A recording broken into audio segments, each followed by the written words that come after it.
These ways to check a battery's charge are all over the place, so let's see if they actually work. If you drop an AA battery, a charged one lands with a soft tap, and an empty one bounces. Is that real? It's kinda true. Inside an alkaline battery, the zinc starts out as a gel-type slurry. As the battery discharges, it turns into this porous, sponge-like zinc oxide structure. That spongy structure is a bit more elastic, so the battery can bounce more when it hits the ground. But here's the catch. This structural change already happens when the battery is only halfway discharged. So the way it bounces can't really tell you how much capacity is left. And the results change a lot depending on the manufacturer, temperature, and battery type. So it isn't a reliable way to check charge.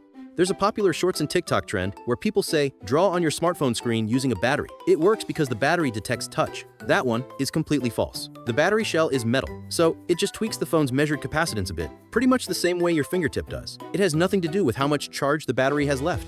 A fully charged battery is heavier. In theory, sure, but in real life, they weigh basically the same. A battery is fully sealed, and no atoms go in or out during charging, so its external mass doesn't change. If we go into the physics for a moment, the chemical energy stored during charging does technically increase the mass based on Einstein's E equals mc squared. But the difference is below a microgram, which is less than 100 millionth of a gram. No commercial scale can detect that, and you definitely won't feel it by hand. If you want an accurate reading, just grab a battery tester. It costs about the same as a cup of coffee.